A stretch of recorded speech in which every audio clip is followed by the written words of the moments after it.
Vamos ahora a cambiar un poquito el esquema de la presentación, porque tenemos un tema que se va a abordar a continuación. El tema o el hilo conductor de lo que ustedes van a estar escuchando es rompiendo los esquemas de las acciones comunes, creando innovaciones para el sector hídrico.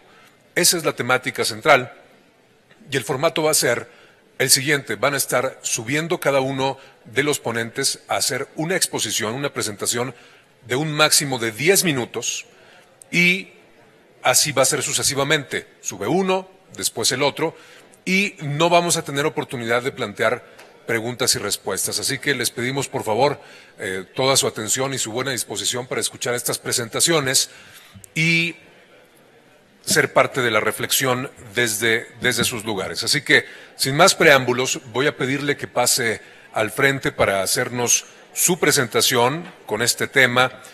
En primer lugar, a quien es director del Centro de Innovación en Diseño y Tecnología del Tecnológico de Monterrey. Por favor, lo invitamos a subir al estrado y lo recibimos con un fuerte aplauso. Sergio Uribe.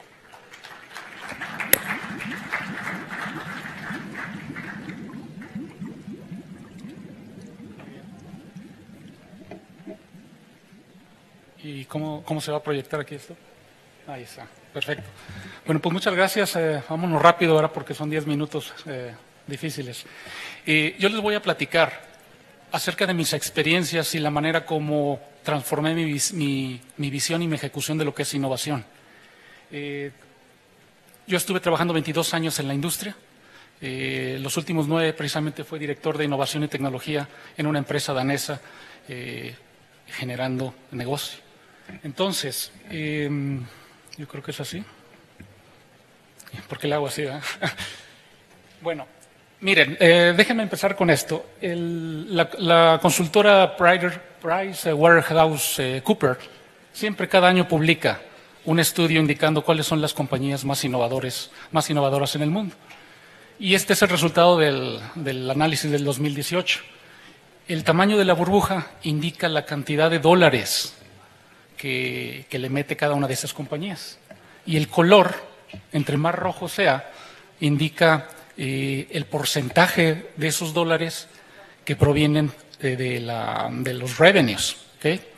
Entonces, podemos ver cómo la más grande es Amazon en el año pasado. Es la que más cantidad neta de dólares está colocando en investigación y desarrollo. Y podemos ver también que el sector, por ejemplo, de tecnologías de la información, donde está Alphabet, que es una de las derivadas de Google, Microsoft, Facebook, etcétera, también tienen burbujas muy grandes. ¿Okay? Entonces podemos decir es un sector altamente innovador. Podemos distinguir ahí Nokia, una marca muy conocida para muchos de nosotros que queríamos mucho, bueno, todavía seguimos queriendo porque está renaciendo, es la que tiene uno de los colores más rojitos. Quiere decir que es de las que le integra más cantidad de R&D como producto de las ventas, pero no alcanza a despegar. ¿Okay? Entonces, esta es una métrica, para mi gusto, no completa de lo que es innovación. O sea, la cantidad de dólares que le metamos a investigación y desarrollo es necesaria, pero no suficiente para obtener resultados en la innovación. Con esa lógica me gustaría entonces pasar a la siguiente. ¿Qué es exactamente innovación? Es bien difícil acuñar un concepto, entonces vamos a tratar de derivar algunas ideas. Típicamente, lo que hacemos es analizar en el eje de las X cuál es la cantidad de dólares en investigación y desarrollo que le colocamos las compañías. Que ahí es la intensidad de R&D, lo que veíamos como precisamente el color en la gráfica pasada. Y en el eje de las Y podemos encontrar cuál es el retorno en ventas producto de esos dólares de investigación y desarrollo. Entonces, ¿quiénes de ustedes considerarían que esto sigue una razón proporcional? Es decir, más dólares de investigación y desarrollo proporcionalmente producen más innovación, es decir, más ventas nuevas. Levante la mano de los que piensan que sigue esa tendencia. ¿Nadie? Por ahí hay algunos, ¿ok? ¿Quiénes creen que es más pronunciada? Que esto puede ser mucho más severo. Por ahí hay algunos más. ¿Quiénes creen que de hecho es hasta nocivo. Por ahí algunos. Bueno, si le metemos datos, hoy en día está muy de moda el analizar datos, esa es la figura actual. No hay una correlación entre la cantidad de dinero que le metamos a investigación y desarrollo y las nuevas ventas que generemos como producto de. Eso nos indica que entonces hay alguna lógica de negocio, hay alguna receta que algunas compañías logran con poquitos dólares de investigación y desarrollo alcanzar tasas de casi el 30% de nuevas ventas, mientras que hay otras que con tasas del 10, casi el 10%, no alcanzan ni el 5% de nuevas ventas. ¿Qué es esa lógica de negocio? Es lo que he tratado de comprender en todos estos años y mis conclusiones son quizá simplistas, pero de alguna manera noté resultados en el trabajo que estaba desempeñando. Y es lo que les quiero compartir aquí. La innovación, en innovación todo comienza cerca de un cliente. Y aquí me gustaría, porque no estoy en un ambiente netamente de negocios, pero cliente lo debemos de concebir a alguien que necesita algo. ¿Okay? Un mercado. Todo empieza con eso, una necesidad actual. Eso siempre, en todo universo, a lo mejor es muy pretencioso decir eso, pero en todo lugar siempre va a haber mentes brillantes que estén identificando soluciones. Y esas soluciones eventualmente van a poder machar algunas de esas necesidades de mercado. Bueno, precisamente en esa intersección es solo cuando ocurre la innovación. Cuando una invención es capaz de resolver un problema o crear una oportunidad, es donde se produce la real innovación. La otra área a su izquierda es el área de la invención. ¿Okay? Tenemos patentes. Una patente no necesariamente genera dinero y sí genera costo, ¿verdad? Por otro lado, la parte verde son todas las necesidades del mercado de nuestros clientes que todavía no se han podido satisfacer. Y esa es un área bien importante para la innovación futura. ¿Okay? Esto se vuelve complejo porque si esta pantalla la dobláramos, eventualmente las invenciones podrían llegar a responder a algunas necesidades de mercado. ¿Y eso por qué? Porque el mercado es dinámico. El mercado va generando nuevas necesidades. Los clientes muchas veces no tienen bien definido exactamente cuál es su pain point, cuál es precisamente su necesidad futura. Suele ocurrir que parte de esas invenciones que hoy llamamos innecesarias llegan a responder y a resolver problemas futuros. Y es precisamente por lo que digo que se puede doblar esto. Bueno, no me quiero meter más a detalle de eso. Entonces, pues ahora que ya estoy en una universidad puedo escribir ecuaciones. Aquí puse una que de alguna manera trata de resumir lo que para mi gusto es innovación. Innovación es acerca del descubrimiento de nuevo valor, pero que alguien pueda transferir de una manera utilitaria. Si cualquiera de esas dos variables es cero, no se da la innovación. Es decir, esa invención debe de tener un valor que alguien reciba y a cambio de eso debe de tener utilidades el que la provea. ¿Okay? Pero no estamos solos. Todo esto debe de hacerse lo más rápido posible. Es por eso que el time to market es fundamental, porque si no se queda en una buena idea que alguien más nos ganó. Entonces, esas son las tres variables más fundamentales que yo he visto en lo que es innovación de negocio. Para foros más abiertos, donde no nos enfocamos a la generación de riqueza de compañía, riqueza de industria, quizá yo podría cambiar, es lo que venía reflexionando ahorita en el avión, la parte de profit, la parte de la utilidad debe ser una utilidad más genérica, una utilidad, un beneficio a nivel país, un beneficio a nivel comunidad, un beneficio a nivel humanidad. Pero siempre deben de existir esas dos partes que sean diferentes de ser. ¿Okay? En resumidas cuentas, innovación no es acerca de la tecnología. Siendo yo un ingeniero de los duros, me di de topes con esto. No es acerca de la tecnología. Innovación es acerca del descubrimiento de valor, profitable value, en un tiempo récord. Eso es para mi gusto una definición que cumple la innovación exitosa en los mercados. Bien. Ahora, ¿cómo se innova de una manera efectiva? La innovación es inherente hasta hoy en día a los humanos, hasta hoy en día, porque los algoritmos ahí vienen. ¿Okay?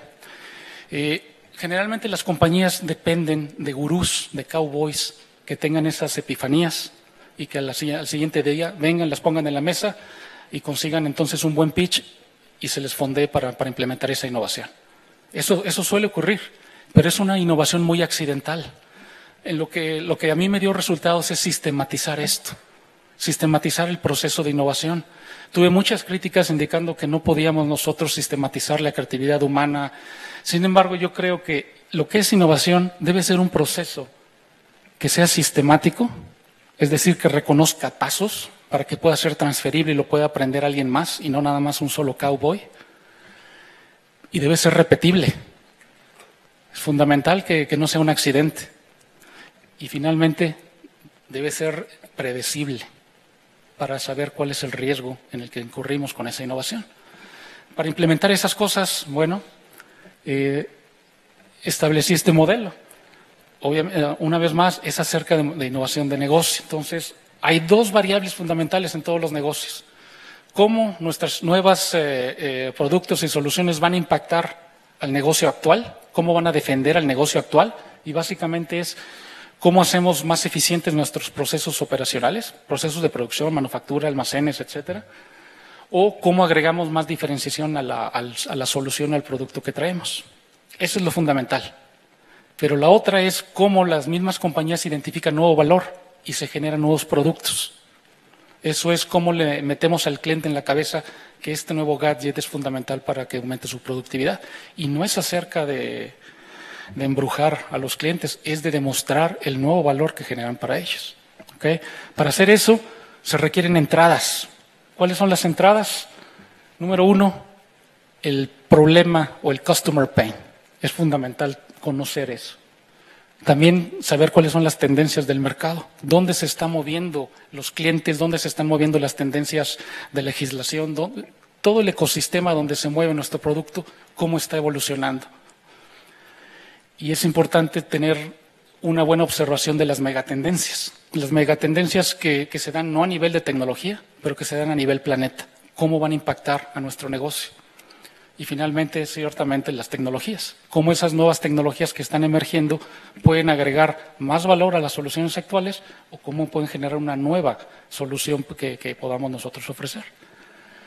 Eso debe de estar acompañado por claros procesos internos de innovación, y yo descubrí nada más, o convergí nada más en dos. Debemos de tener un proceso sistemático que identifique cómo descubrir valor y uno que permita ejecutar y producir ese valor. Yo comprendí que como ingenieros nos entrenan muy bien para resolver problemas, es decir, para ejecutar, pero no nos entrenan para saber identificar problemas. Esa es una de las partes más fundamentales del innovador. ¿Qué puede ser un problema? ¿O cómo puedo yo generar un nuevo valor que nadie me está pidiendo en este momento? Entonces es fundamental tener un proceso sistemático de identificación de nuevas oportunidades, el Value Discovery que aquí indico. Y una vez que ya tenga esa gran idea de saber qué hacer, ¿cómo la implemento? Ese es el dominio de la tecnología. ¿Cómo voy a integrar tecnologías actuales, tecnologías emergentes para desarrollar esa solución? Y eso van a emerger en dos tipos de innovaciones. Las incrementales, que van a agregar ese valor extra a nuestro producto y nos van a mantener competitivos, y las disruptivas, que van a transformar las cadenas de valor. Y obviamente tenemos que calibrar esas señales de entrada. ¿Cómo se calibran o cómo se activan? Bueno, la estrategia de negocio es fundamental. Debemos de ser leales a la estrategia actual y los disruptores tener la capacidad para convencer de cuándo el vector de la compañía se tiene que cambiar a la otra dirección. ¿Okay? Y obviamente tener claros procesos de negocio. Un proceso de negocio que indique qué pasos se tiene que seguir para tener más éxito en arrojar una innovación al mercado. Hasta ahorita todo depende del humano, esas partes. Es decir, necesitamos no gentes, sino competencias. ¿ok? Entonces necesitamos tener un buen plan de cómo evolucionar esas competencias y cómo podemos incorporarlas en nuestros desarrollos tecnológicos. Y son 3 pasos los que yo sinteticé para tener éxito en una innovación hacia el mercado. Número 1, debemos de identificar esa oportunidad. Y hay un montón de herramientas, un montón de libros que hablan de cómo y qué hacer y qué no hacer. Las 3 grandes herramientas que a mí me sirvieron fue analizar lo que son las propuestas de valor, es decir, qué podemos incrementar, qué podemos reducir, qué podemos eliminar y qué podemos crear en el actual producto. Contestando esas 4 preguntas, podemos tener un montón de ideas de cómo mejorar lo que tenemos actualmente. La otra es analizar la cadena de valor, no tener la ceguera de nuestro producto y nada más ser el experto en este clicker. Este clicker, ¿cómo se produce? ¿Quiénes son los intermediarios para que llegue a las manos de un usuario? Y entonces, ¿cómo puedo agregar valor a todos esos stakeholders en la cadena de valor? Y no nuevo, pero uno de los que más trabajo me costó fue cómo innovar el modelo de negocios. No tocar la tecnología, no tocar el producto, pero identificar plataformas que nos permitan generar nuevos revenues, nuevas ventas del mismo producto, montados en plataformas tecnológicas, pero respetando el mismo producto. Ese es como el nirvana de cualquier innovador. Cuando uno aspira a crear un nuevo modelo de negocio o modificar el actual, realmente uno pasa a una trascendencia superior en eso de la innovación. El siguiente gran paso es seleccionar y enfocarse. Siempre va a haber un montón de buenas ideas en cualquier organismo, siempre. El problema más difícil es saber a cuál de ellas le vamos a apostar, meter recursos para tener la mayor probabilidad de éxito. El screening de esas oportunidades es fundamental y para eso necesitamos tener métricas que nos permitan compararlos. Yo recomiendo 2 métricas, las métricas económicas duras, que es un análisis de valor financiero sobre todo, caso de negocios, business case, y eso suele funcionar muy bien cuando el producto ya existe en el mercado y lo estamos mejorando. Conocemos entonces el mercado, conocemos los volúmenes, conocemos la cadena de valor, pero cuando estamos arrojando un nuevo producto, el caso de negocios no funciona, es negativo. Es negativo o marginal en el mejor de los casos. Entonces tenemos que emprender herramientas como planeación de escenarios, que, por ejemplo, últimamente les estuve combinando con Systems Dynamics, se pueden producir simulaciones de escenarios a nivel de negocio para saber entonces cuál es el potencial de valor a lo largo del tiempo de ese New to the World solution que estamos tratando de implementar. Y el tercer gran paso al final es: ya tenemos una gran idea, ya sabemos que es una idea con tanto nivel de valor, hay que ejecutar y ejecutar rápido. Y hoy en día la gran mayoría de las compañías se están enfocando a implementar lo que se llama Agile Development. Es una metodología que surgió en la industria del software allá por los 80s y que básicamente intenta hacer sprints. Sprints donde desde el principio el cliente esté metido, identificando su necesidad de negocio, conceptualizando, diseñando, prototipando y probando, presentando ese primer resultado al cliente y obteniendo la retroalimentación inmediata para continuar el siguiente sprint. Eso ha probado tener gran valor, no nada más en la industria del software, sino poco a poco todas las industrias están moviéndose hacia esa área. Es súper doloroso adoptarla, pero en nuestro caso de la compañía anterior en la que yo trabajaba, de 2 años y medio de desarrollo de productos, se bajaron a 6 meses, 7 meses. Entonces el time to market es súper reducido. Bueno, moviéndonos rápido, esos son generalmente todos los pasos que se siguen para desarrollar algo y entregarlo al mercado. La generación de la oportunidad, a veces hay que hacer investigación y desarrollo, a veces no es necesario hacer investigación, pero sí tenemos que hacer desarrollo de la tecnología o desarrollo del producto y la implementación del negocio. La forma clásica es que las compañías contratamos a toda la gente para que lo implementen. Pero ese modelo ya no es sostenible. La tecnología está avanzando rapidísimamente y no podemos aspirar a tener en nuestra nómina a todos los expertos. Las compañías están colaborando con toda la cadena de valor e inclusive con partners como las universidades. Es un modelo no tan nuevo, pero cada vez las compañías lo están usando más, para no nada más ocuparlo en investigación, sino también en identificación de oportunidades.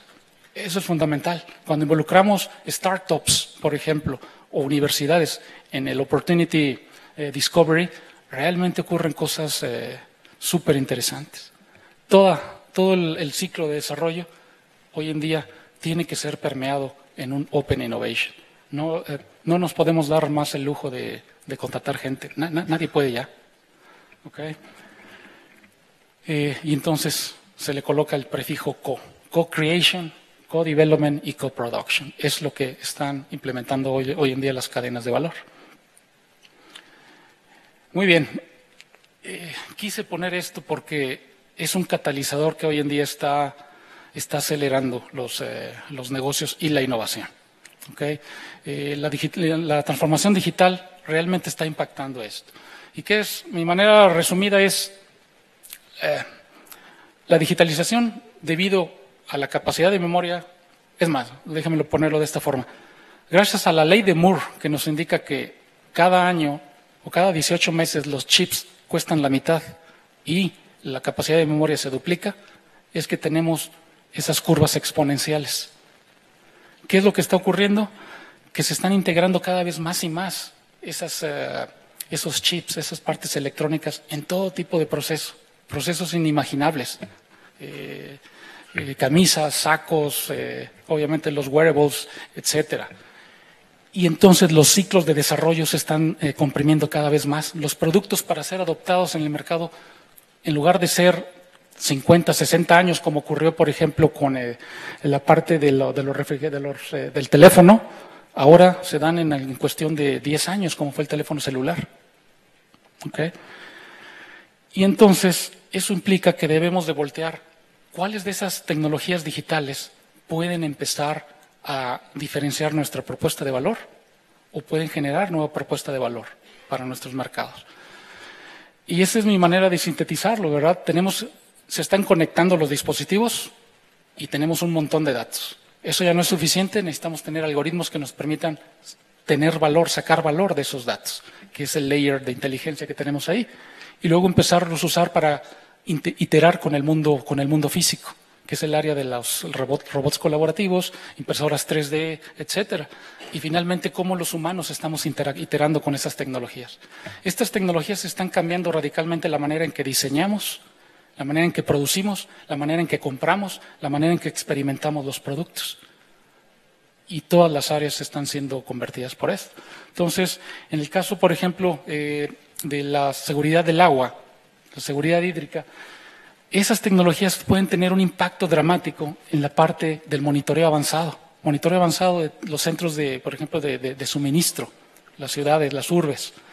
Pueden tener un impacto tremendo en la parte de detección de fallas y diagnóstico.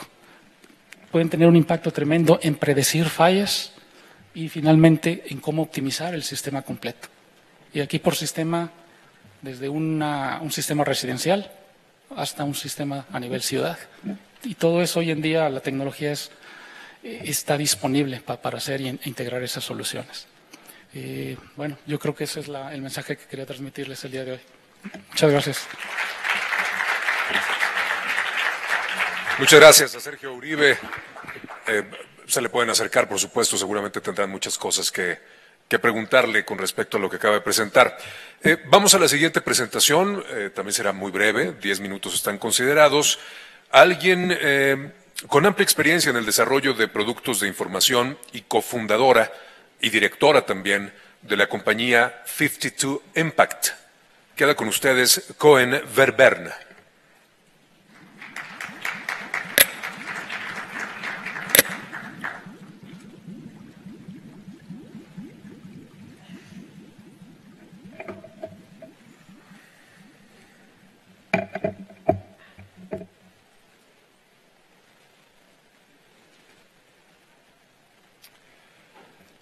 Yes, thank you for being here and giving me the opportunity to present our product. I am Koen of the company 52 Impact, and we developed the product 360 Blue to monitor water resources and also monitor land restoration projects, and especially the interaction between the two. Okay, very shortly about our company. We mainly use satellite imagery, other geographic information, and machine learning tools to develop and operate information products.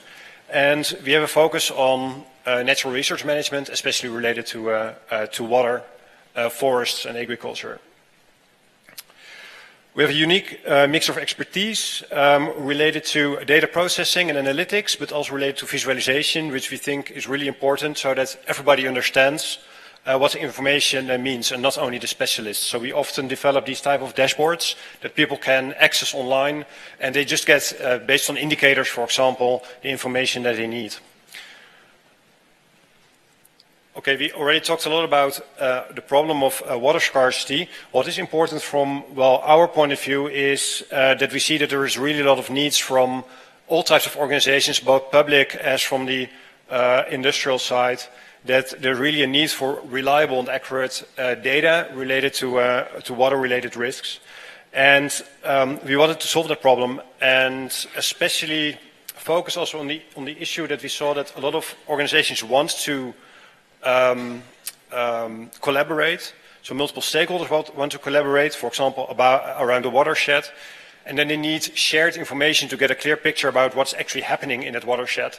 And especially a common framework is often missing, so we wanted a system that's easily accessible by all types of organizations. And for this we designed 360Blue, as mentioned. It is an information software suite, cloud-based, so you can access it through internet, that supports optimization of water management and shows water-related risks, both from a quantity point of view as quality water risks. It shows accurate and dynamic information, so not like a data set of 2015, but you get an update every 2 weeks, for example. Integration of multiple data sources, you get historical data and current data, and possibly also a forecast. A dashboard turns the complex data into valuable insights. And last but not least, it's deployable anywhere in the world.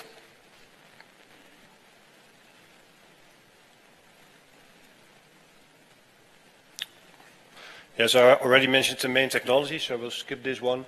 Next to technologies, important is that we see now more than, for example, 5 years ago, that there is more interest, it's more in the political agenda, water scarcity, both in governments, but also industries more and more get awareness that something needs to happen and are also willing to implement actions and to actually improve water situations around water basins. So a short demonstration. So I have a few slides about the actual dashboards that you can see. And this demonstration we did in Minas Gerais, or we're still doing it in Minas Gerais in Brazil, together with FEMSA Foundation and also the European Space Agency that provides technical assistance due to the importance of satellite imagery. And I want to show you a few slides. So this is the unlock screen. With a password and an email address, you log in and then first arrive at this panel. I will show you 2 panels, water stress and vegetation. Vegetation can be used for land restoration projects, and water stress provides information about, well, water stress. This is then the dashboard when you click on water stress, and in the left side you see indicators related to the amount of water in this area in all the reservoirs together. So here we show 3 reservoirs.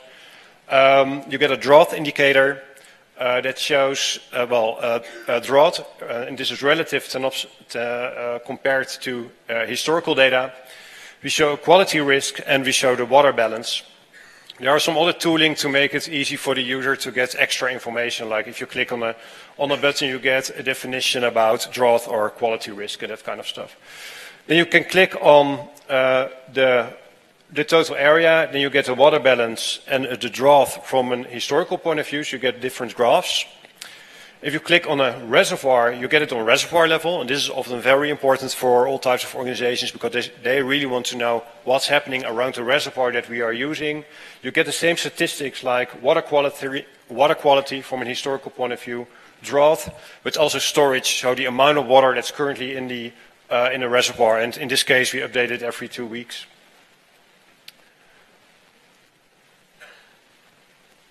Then if you go to the vegetation dashboard, so again, this is really helpful for land restoration projects that aim to improve water balance, for example.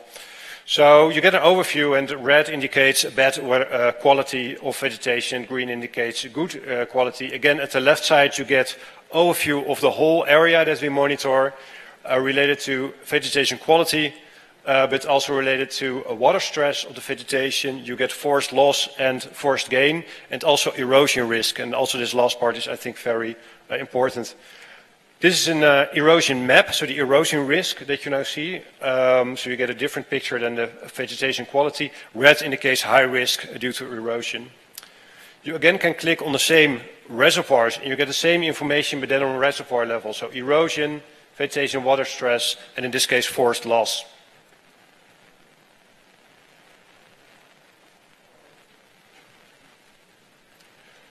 And that was a very fast overview. So please, if you have any, I could only indicate some items. So I will be here, and just ask me any questions, or write me an email if you want to have any more information about my company or the product that I just showed. Thank you very much.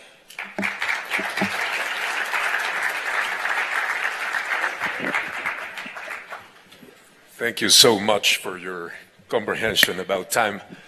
Cohen, evidentemente, el fundador de 52 Impact. Seguro lo van a querer contactar. Vamos a seguir ahora con nuestra siguiente ponencia, y le vamos a pedir igual, en atención al tiempo, que pase rápidamente al director del Centro del Agua para América Latina y el Caribe del Tecnológico de Monterrey. Queda con ustedes el doctor Alberto Mendoza.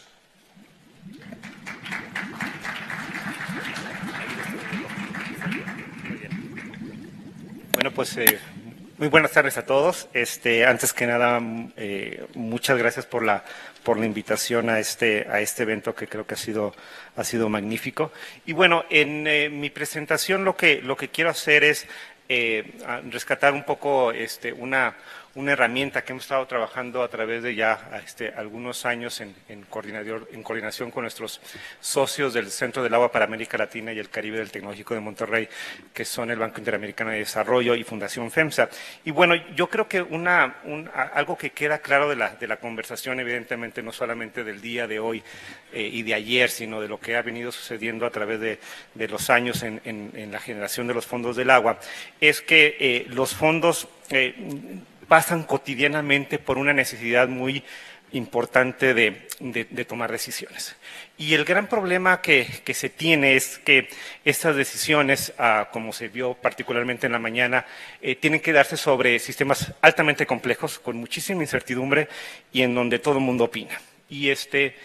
Y entonces tenemos que, y aunque han habido casos exitosos en donde este proceso evidentemente puede ocurrir, ciertamente es un proceso doloroso, si me permiten la expresión.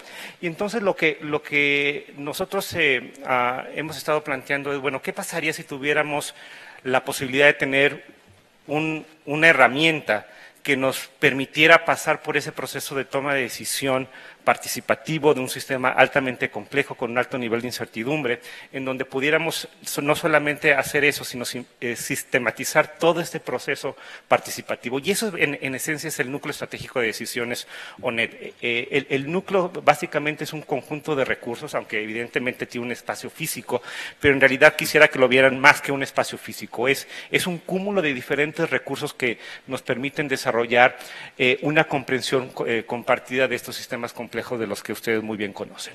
Y el NED se encuentra precisamente diseñado para poder conciliar las diferentes necesidades, requisitos, visiones de los diferentes actores que participan en estos sistemas, considerando lo que también ya se platicó ampliamente en la mañana, lo que es temas de gobernanza, temas técnicos, temas económicos, temas sociales, temas culturales, etcétera, etcétera. Y bueno, algo que donde el núcleo estratégico abona es precisamente en esta desconexión, en donde típicamente los científicos, los académicos nos sentimos muy cómodos con nuestros modelos técnicos y de repente no nos comunicamos con escuelas de gobiernos y política pública porque ellos hacen modelos que nosotros como ingenieros no comprendemos, o los economistas, y también existen estos modelos más suaves, si ustedes quieren, sistemas culturales. Y bueno, incluso ahí tenemos un problema de integración. Entonces el NET lo que pretende es integrar todo esto y después no solamente dejarlo ahí, sino después ir hacia los impactos, hacia la toma de decisión, reconociendo que este es un círculo cerrado en donde siempre tiene que haber una retroalimentación y un proceso colaborativo y participativo de los actores.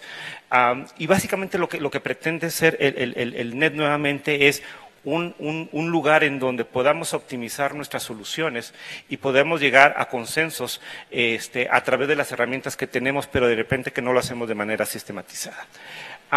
Y entonces eso, lo que al final del día también el NET lo que busca es hacer política pública. Al final del día, nosotros no corremos los modelos o no corremos modelos por correr modelos o tener resultados, o hacer análisis geoespaciales por tener análisis geoespaciales o platicar con la gente por platicar con la gente.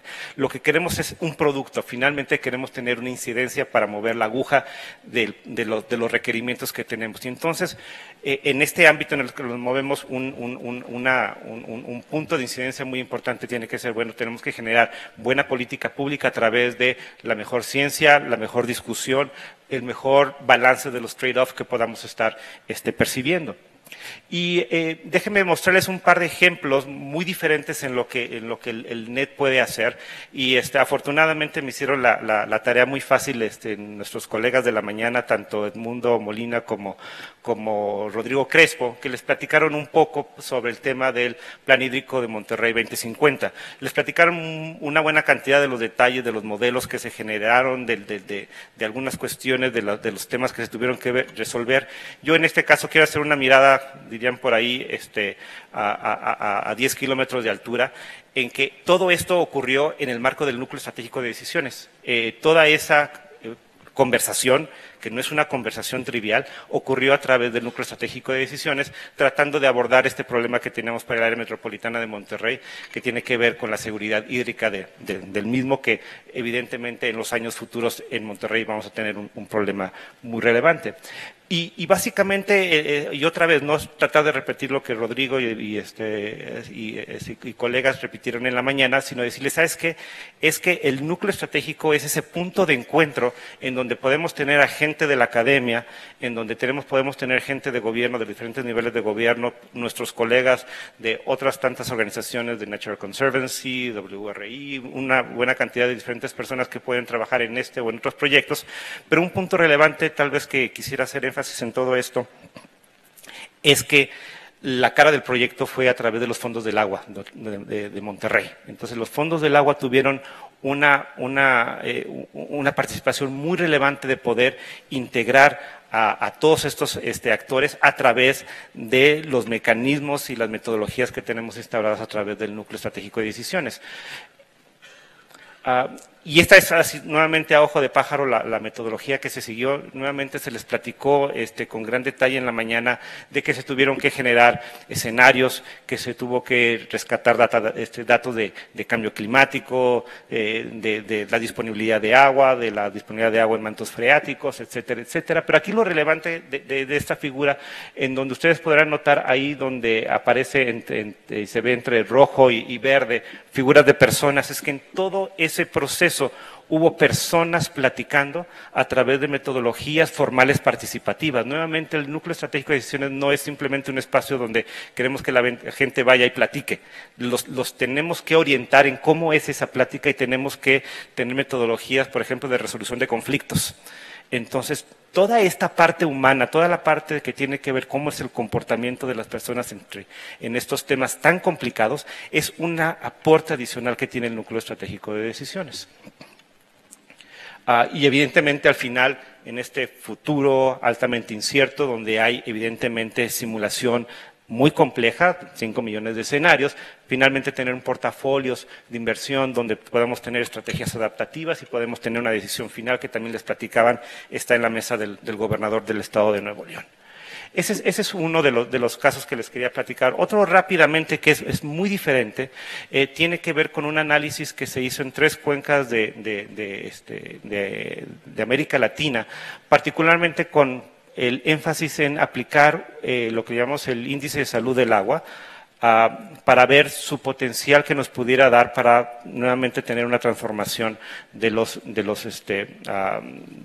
cómo podemos tener mayor recursos hídricos y ser más sustentables en su manejo en diferentes lugares. Y para esto escogimos hacerlo en 3 cuencas muy diferentes entre ellas, una en Brasil, una en Colombia y otra en Perú, el Alto Mayo en Perú, Guandú en Brasil y en Bogotá en Colombia, donde nuevamente había un tema que tiene que ver con la identificación de los principales problemas, la identificación de los principales actores, hacer un modelaje, obtener información, pero nuevamente del lado derecho de la filmina ustedes pueden ver un tema muy importante que es la participación. Nosotros no podemos llegar y simplemente decir, bueno, cómo van a ocurrir las cosas o es la interpretación que nosotros tenemos de la información o ni siquiera podemos rescatar información valiosa. Tenemos que tener un aspecto altamente importante de la participación y también se comentaba en su momento traducir todo esto a que sea consumido por diferentes actores con diferentes niveles de intereses y eso la visualización es muy importante.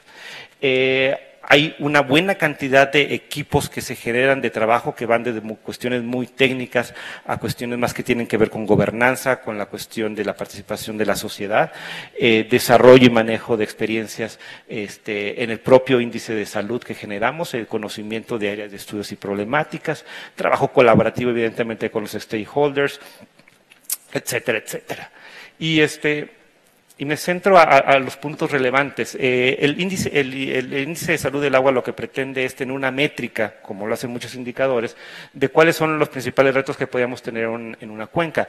Lo interesante de este indicador es que la primera vez que se utilizó para América Latina, había sido utilizado antes para el sur de Asia, y hubo un fortalecimiento muy importante de este indicador por el tema de la participación que podemos tener, y ustedes podrán ver las fotos con todos los actores que se tuvieron en estos diferentes tipos de escenarios. Y podíamos tener indicadores métricos sólidos que van desde gobernanza hasta temas muy puntuales de contaminación de agua.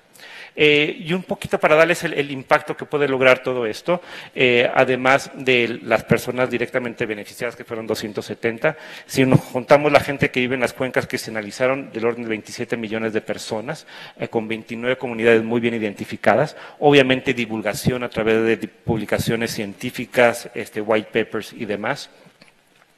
Pero también un punto relevante es la continuidad. Esto abre las puertas en la participación de los diferentes actores a que pidan hacer más cosas. Formación de capacidades en algunos temas propiamente del indicador de salud. A lo mejor algunas comunidades tenían más intereses en cuestiones que tienen que ver con resiliencia y cambio climático, un poquito más en gobernanza en algunos otros lugares. Entonces, esto también abre la puerta para poder seguir el diálogo. Y bueno, con eso termino y mis comentarios finales tendrían que ser nuevamente de que el núcleo estratégico de decisiones, si bien tiene un espacio físico, con las tecnologías de información que tenemos hoy en día, claramente la interacción virtual es muy posible. Sin embargo, lo que al final del día queremos hacer es tener un proceso integrado, formal, sistematizado, donde también podamos documentar las experiencias que se generaron y tener las mejores prácticas para poder entonces seguir avanzando en este mundo tan complejo que es la toma de decisiones, que como decía en un principio, los fondos del agua lo viven un día sí y el otro día también, y esto nos permite tener una experiencia favorable en donde se puede apoyar a toda esa necesidad. Muchas gracias. Muchas gracias, doctor. Vamos con nuestra siguiente ponencia y para eso vamos a invitar a pasar al frente a quien es cofundadora de la Oficina de Resiliencia Urbana, ORU, empresa de consultoría para ciudades de América Latina en temas de diseño urbano, adaptación, desarrollo sostenible con énfasis en infraestructuras hídricas. Ya está aquí. Bienvenida, Elena Tudela. Aquí se lee abajo. ¿Qué tal? Buenas tardes. Muchísimas gracias por la invitación. Les voy a contar un poco el trabajo que estamos desarrollando de intervenciones urbanas desde la perspectiva de distritos hídricos, que es una investigación pues, que ya llevamos algunos años trabajando y nos quedan otros tantos más. Entonces, bueno, les compartiré un poco de dónde viene esto. Yo colaboro desde dos, digamos, canchas diferentes. Por un lado, el de la consultoría, que en mi caso, bueno, soy socia fundadora junto con Víctor Rico y Adriana Chávez, de la Oficina de Resiliencia Urbana, que se dedica a es diseño aplicado o investigación aplicada al diseño, más bien, respecto al diseño urbano y a las infraestructuras de paisaje. Tenemos pues ya desde el 2015 operando y pues básicamente nos consideramos una plataforma colaborativa que para cada proyecto, siendo tan complejo y particularmente con un interés en lo socioambiental, pues requerimos de muchas colaboraciones. Entre ellas hemos estado trabajando con Agua Capital y bueno, con otros más que iré mencionando. Por otro lado, tengo también este otro frente que es el académico. Yo soy profesora también de la Facultad de Arquitectura de la UNAM, del cual formo parte del Laboratorio de Entornos Sostenibles y colaboro muy de cerca con el Laboratorio Nacional de Ciencias de la Sostenibilidad, también de la misma UNAM. Esta presentación se divide en tres partes. La primera consiste en explicar lo que para nosotros son las visiones integrales hídricas para la ciudad y voy a hablar de tres casos específicamente en los que hemos colaborado. Después pasaré a un enfoque que tenemos respecto a un análisis de infraestructuras hídricas con el caso puntual de la Ciudad de México. Y por último, esta propuesta que les comentaba de distritos hídricos con el ejemplo que estamos más avanzados. ¿Qué son las visiones integrales hídricas y por qué son importantes? Para nosotros son una plataforma que orienta estrategias, políticas y proyectos hacia objetivos comunes. A través de ellas se visualizan vocaciones territoriales y se plantean las bases para cualquier intervención. En el caso de las visiones que se presentan a continuación, el eje principal es el recurso hídrico. La primera de las que les quiero platicar es una iniciativa que se impulsa desde la Autoridad del Espacio Público del anterior gobierno de la Ciudad de México con el apoyo de CAF y en colaboración con un grupo de holandeses, bueno, de la Embajada de Países Bajos y de holandeses como el grupo del TARES y de Urbanisten, especialistas en temas de agua, de infraestructuras y tema hidráulico y hidrológico, ¿no? Este estudio lo que hace es entender la evolución de la Ciudad de México, la relación que hemos mantenido como civilización humana respecto a su condición hídrica lacustre, analiza el balance hídrico que se tiene actualmente y el que se ha ido construyendo en su evolución y pues nos permite entender por qué la paradoja en la que vivimos de inundaciones extremas y por otro lado pues de escasez hídrica, ¿no? Este estudio se basa en una metodología que propone Ian McCart de superposición de capas en su libro Design with Nature, que nos parece pues muy pertinente a los problemas del día de hoy, y analiza una cantidad de capas que nos parecen muy importantes como la topografía, la geología, las zonas climáticas, recarga de acuíferos, sistemas de drenaje, en fin, escorrentías y todos estos temas que van construyendo la situación actual de la ciudad y que la complejizan. A partir de ese análisis se genera una zonificación que permite entender las acciones de cada parte de la ciudad o lo que tendría sentido que se hiciera en cada una de estas zonas. Por ejemplo, almacenar, retrasar, retener, reutilizar y drenar solo cuando sea necesario, que hoy en día es justamente lo que hacemos, directamente drenar, y pues no hay ninguna infraestructura que lo soporte, ¿no? Que lo aguante. Entonces, bueno, vemos estas zonas y las estrategias asociadas. Se generó un catálogo de estrategias sensibles al agua por escala, desde la más amplia hasta las más pequeñas, como captación de agua en vivienda o jardines de lluvia, ¿no? También se generaron una serie de tipologías que responden a los espacios con los que contamos en la Ciudad de México y bueno, de cómo se podrían integrar estas estrategias, particularmente ya con soluciones más puntuales. El siguiente proyecto es un proyecto de rezonificación de áreas verdes de la Ciudad de México que se da en el contexto de la reconstrucción a partir del sismo y que es uno de los proyectos que apoya el Comité de Reconstrucción. Este lo coordina la doctora Marisa Massari y, bueno, formamos parte del mismo proyecto, geólogos, geógrafos, urbanistas, es decir, un equipo interdisciplinario con la capacidad de poder analizar a mayor profundidad el papel que juegan las áreas verdes en la resiliencia de la ciudad, ¿no? Y se analizan puntualmente, con mucho interés, los servicios ecosistémicos que se ofrecen en la ciudad. Esto se hace con la tecnología más reciente, con la información más actualizada, justamente para poder incidir en la toma de decisiones post-sismo. Entonces, bueno, tenemos temas sociales como la marginación urbana, generamos unos índices de vulnerabilidad específicos, se generaron mapas de encharcamientos e inundaciones, así como les comentaba el tema de los servicios ecosistémicos. El mapa del centro destaca en azul oscuro las zonas que mayor diversidad y calidad de servicio ecosistémicos ofrece a la ciudad y que en el caso de la Ciudad de México responde al suelo de conservación. Y al final se concentró todo en un modelo de riesgo que permite, pues, tomar decisiones un poco más atinadas respecto a la vocación territorial. El último proyecto que presento es el del Circuito Ambiental Bogotá.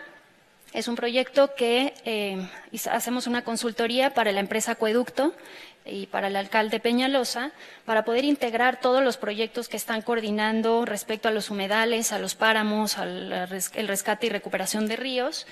Y, bueno, integra de alguna forma todos los proyectos que se están desarrollando y los que se deberían desarrollar a futuro, ¿no? Entonces logra, pues, un entendimiento sistémico. Este se presentó esta semana apenas y, pues, se centra en aspectos ambientales, aspectos urbanos, de calidad de vida, de riesgo y vulnerabilidad, para al final generar un mapa de oportunidades que es el principal objetivo de las visiones, ¿no? Es así como se acaban de concretar los proyectos que le dan estructura a la ciudad y a este entendimiento urbano-ambiental, ¿no? Por otro lado, el análisis de infraestructuras hídricas, pues vemos que es muy importante porque dan soporte a la interacción entre el agua y la ciudad. Y la mayoría de las infraestructuras hídricas de la Ciudad de México responden a la ingeniería de tubos y bombas. Sin embargo, empieza a crecer el interés por la introducción de infraestructuras verdes que se basen en soluciones naturales.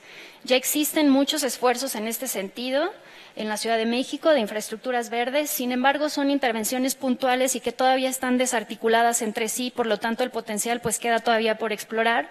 La implementación e integración sistémica de infraestructuras hídricas, verdes y grises, aprovechando las áreas verdes existentes, pues contribuye a transitar hacia un modelo de agua sensible, a un modelo de ciudad sensible al agua, perdón. En ese sentido, hicimos un levantamiento de todas las infraestructuras hídricas en la Ciudad de México que se desarrolló para la Agencia de Resiliencia, en el que vemos en gris pues todas esas infraestructuras grises y en naranja pues apenas aquellas que se han iniciado en temas verdes. Y se hace una propuesta de cómo empezar a construir de una manera más integral y sistémica aportaciones de tipo natural a estas infraestructuras. Vemos los dos contrastes de algunos de estos ejemplos, entre ellos el túnel emisor oriente y por otro lado algunos parques lineales y jardines infiltrantes. Y bueno, pues para nosotros lo importante es esta integración urbano-natural que se ha ido construyendo muy desatinadamente como si fuéramos cosas diferentes. Lo natural no se vincula con lo urbano ni se entiende como una misma entidad y pues eso ha generado múltiples problemas y una necesidad de integración. Vemos además que ya hay estudios que nos indican en el contexto del cambio climático que las soluciones naturales pueden ofrecer hasta un 37% de las necesidades de mitigación de aquí a 2030, con lo cual pues la naturaleza es una de esas estrategias que hemos dejado detrás y que nos pueden producir pues realmente respuestas y soluciones innovadoras, ¿no? Y para cerrar les cuento un poco de las propuestas de distritos hídricos. Estamos desarrollando junto con World Resources Institute y la Universidad de Harvard una investigación aplicada para crear distritos hídricos que permitan restar presión a los sistemas centrales hidráulicos hoy en crisis por deterioro e insuficiencia en capacidad, y se busca la descentralización del manejo de agua, a la par que se estructura desarrollo nuevo. Se proponen maneras de mitigar vulnerabilidad hídrica y se ofrece abastecimiento, tratamiento y reuso en una escala mucho más local del recurso. Estos son los que estamos trabajando el día de hoy. El que tenemos más avances, justamente el de Tacubaya, pero vamos a empezar junto con Agua Capital a desarrollar el distrito de Cuapa, y está en puertas poder empezar el de Ermita Zaragoza en Iztapalapa. Y en el caso puntual de Tacubaya, en este proyecto que les comentaba que se empezó a desarrollar con World Resources Institute el año pasado y que ha tenido pues bastante interés reciente, vemos cómo lo que estamos tratando de entender es cómo los sistemas hidráulicos y los hidrológicos se han desarrollado en el tiempo y cómo eso genera una necesidad de poder entender el desarrollo de la mano de esos dos temas, ¿no? Entonces, en Tacubaya hay una necesidad de desarrollo, hay una bolsa de desarrollo, y ahí es donde empezamos a entender qué oportunidades existen, particularmente una muy interesante de reusar el agua jabonosa que se produce en la vivienda, que corresponde más o menos al 70% del agua que producimos, que utilizamos, y que en lugar de mandarla directamente al drenaje se podría reusar para distribuir a otros edificios que la requieren para WCs y otros usos, ¿no? Entonces, bueno, ese tipo de oportunidades es las que estamos destacando. Tenemos una serie de líneas de acción y de estrategias puntuales para la zona que se están evaluando financieramente. Una serie de imágenes objetivo para espacios como Parque Lira, que es un espacio público que tiene pues toda la capacidad para poder albergar estas nuevas infraestructuras coordinadas con las grises. Y pues con esto termino. Muchísimas gracias.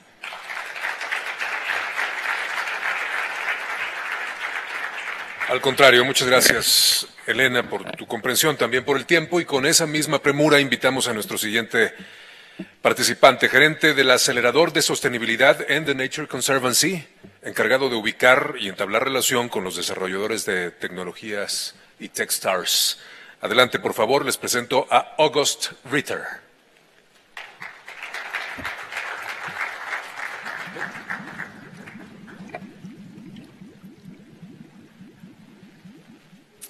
So a quote that I think a lot about comes from one of Facebook's earliest employees, who said, "The best minds of my generation are thinking about how to make people click more ads."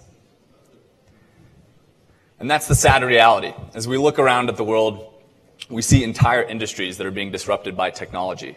But we're not seeing that same level of technological innovation or disruption happening in the conservation space. And so the Nature Conservancy has begun to ask ourselves, is there a role for organizations like TNC to plug ourselves into the entrepreneurial ecosystem to help catalyze more technological development? Another question we often think about is, what levers can we pull to achieve scale for conservation and the solutions that we want to see in the world? We've done that historically by putting our resources and investment into innovative financial models. It's actually a great example, I think, water funds is a great example of this, where innovative financial models like water funds can help scale conservation solutions. We also recognize the importance of policy, and so TNC invests in helping craft great policy around the world to help scale up conservation solutions. And more, we're beginning to recognize the importance that technology can play. Technology shouldn't just be a tool that is used in conservation. It should really be a lever to help us achieve scale, to overcome and solve the greatest challenges that humanity is facing. And so it was with that kind of mind frame that the Nature Conservancy established a partnership with a company called Techstars. Techstars is a global network that helps entrepreneurs succeed. The primary way they do that is by running accelerators. And accelerators are essentially 3-month boot camps, really in high intensive periods of time where they bring together some of the world's best entrepreneurs and help them scale companies. They have 47 accelerators around the world, and many of those are run in partnerships with Fortune 100 companies like Target, Amazon, Cargill, Barclays, and they're all focused on specific industries, disrupting specific industries. And so this partnership that Techstars did with the Nature Conservancy is the first partnership with an NGO, and it's exclusively focused on helping entrepreneurs and startups who are building technology to solve sustainability challenges. It's a 3-year partnership, so we're going to run one 3-month accelerator every year. We ran our last accelerator beginning in 2018. We're going to launch our second accelerator here in 10 days, and then we're going to run a third accelerator in 2020, and we'll go from there. The way that this process works is we spend about 4 months looking around the world for some of the best entrepreneurs who are utilizing technology to solve sustainability problems. We try to convince them to apply to our program, and then we have a really competitive selection process. And through that, we choose the top 10 companies. And we ask those 10 companies to move to Denver, Colorado for 3 months. And we throw a lot of resources at them to help them achieve, in a matter of 3 months, what might have taken them 2 to 3 years to achieve otherwise. So there's a bunch of different factors that come into play in terms of what happens in an accelerator. A couple different kind of high-level things that I'll mention. We offer each company an investment of up to $120,000. We surround them with world-class subject matter experts and mentors. We also make introductions to other investors. We give them great entrepreneurial programming to help kind of create the basics on how to run and launch a successful company. And then lastly, they have the unique opportunity to work with the Nature Conservancy. So what is TNC's role in this accelerator? There's really 5 different aspects. The first is we're one of a few lead partners that provide the financing to make that $120,000 investment available for the startups. We also look at our 4,000 conservationists across the world to figure out where we have subject matter expertise that's helpful to these companies in thinking through how they grow their businesses and how they grow their impact. We also look at our network. So many of you in this room today, Fortune 100 companies that we work with, governments that we work with, other NGOs that we work with, who is experiencing pain points that could be solved or helped by the products or services that the 10 companies we have in our accelerator are solving. And can we facilitate some introductions to help both our network, but also the 10 companies we're working with. We also look at piloting this technology in projects and programs that TNC has around the world. And then lastly, we look to learn from these entrepreneurs. We've found that these entrepreneurs are equally obsessed with solving the same problems we are. In fact, and they also have kind of the same sense of urgency about the need to solve them, and a good sense of kind of the stakes at hand if we don't solve them. But they come at things from a very different perspective, and so I've found that there's a lot that we can learn from each other. This is a photo of our 2018 cohort. So these are the 10 companies that came through our program last year. We had 4 companies that were focused on solving water challenges. We had a company that was focused on water data, aggregation, and visualization. We had another company that had developed a sensor that municipalities can put in their stormwater drains to provide real-time data on what's happening in their stormwater drains. We also had a company that we actually ran a pilot project with in Colombia. They have a data analytics platform, and the pilot was really about automating the return on investment analysis that we have to do for all water funds. Currently, that's a really costly exercise, and it's very time intensive. And so the Nature Conservancy recognizes the need to automate that process. And so we ran a pilot to experiment on what that might look like. We also had a company, Watchtower, who developed a robot that municipalities can put in their pipes to detect leaks. I can't really talk about our 2019 cohort that's launching in 10 days because it's still confidential, but you're going to get a little bit of a sneak peek here as I invite up the CEO of Jibe, Ivan Lalovic, if you want to join me. He's the CEO of one of the companies we have in our 2019 cohort. He's going to talk a little bit more about what they're doing, and hopefully that can provide some perspective on why we're excited about this initiative. I'll also flag that we have another CEO in the room, Marisa Cuevas, who's the CEO of Microterra, who's based here in DF, and their company as well will be joining us in Denver for our 2019 cohort. So with that, I'll hand it over to Ivan. Thanks. Thank you, August. Of course.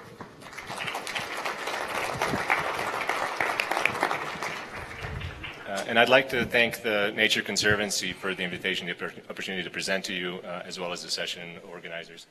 My name is Ivan Lalovic, and I'm the founder and CEO of Jibe. And what I'd like to talk to you about is my company and the products that we have. Jibe is a very early stage startup. We're very excited to be part of the Techstars TNC Accelerator.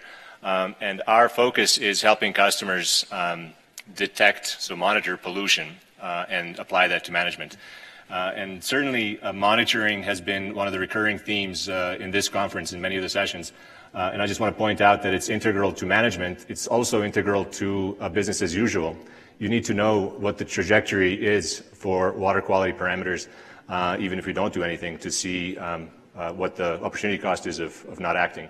Our customers are government agencies, non-governmental organizations, so utilities, both on the energy side as well as water supply, the private sector, agriculture, fisheries, as well as the general public. And I want to point out the general public in the sense that it provides the power to transform information transparency. So the general public is a direct consumer of ecosystem services that water provides to them, and as such, the demand for information on water quality is potentially very significant and would benefit all conservation, restoration, and management efforts.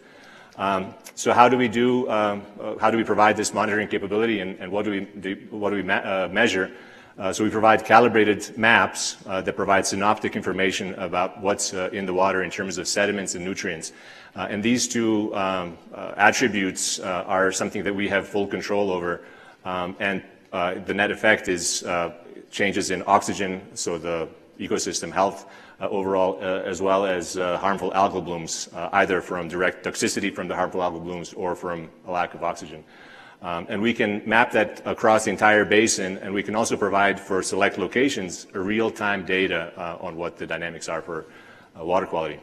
And here's an example of a map from San Francisco Bay just taken from April of 2016 as an example of a static snapshot of what the turbidity is.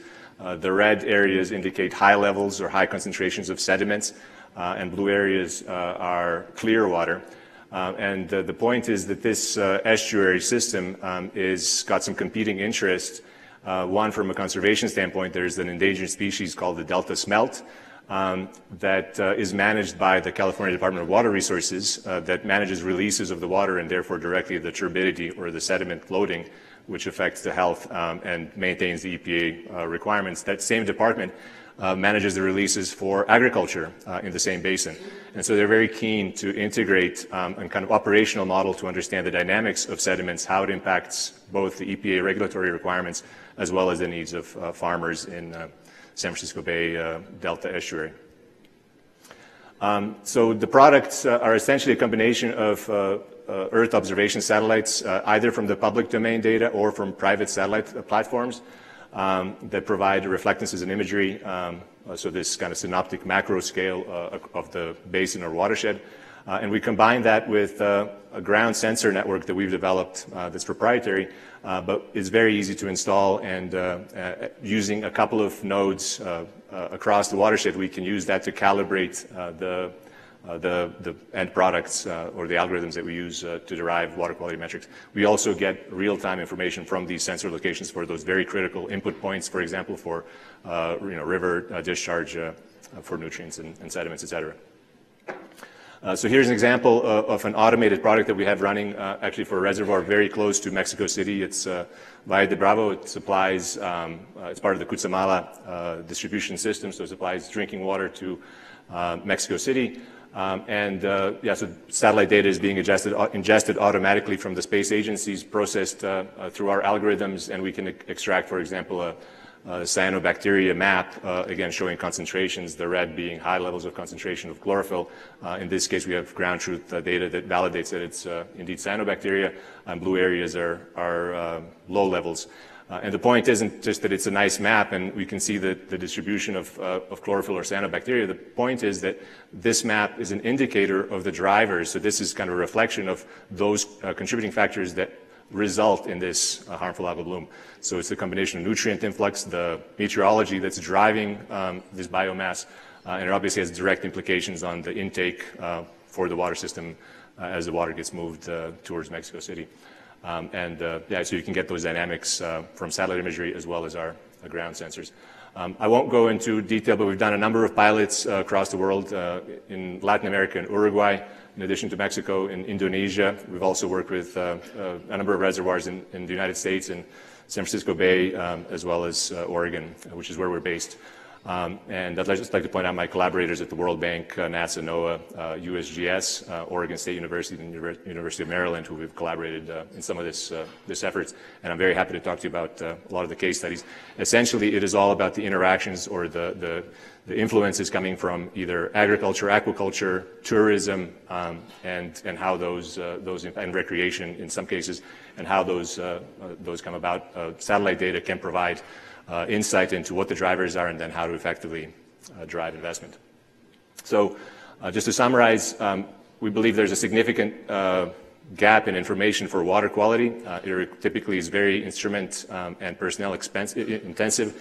It is expensive to go and collect a sample of water which is discrete, and we think we can bridge that gap by providing scalable technology to provide calibrated measurements that are both accurate, near real time, as well as synoptic over the entire basin and watershed. So I welcome any questions and discussion after the session. Thank you.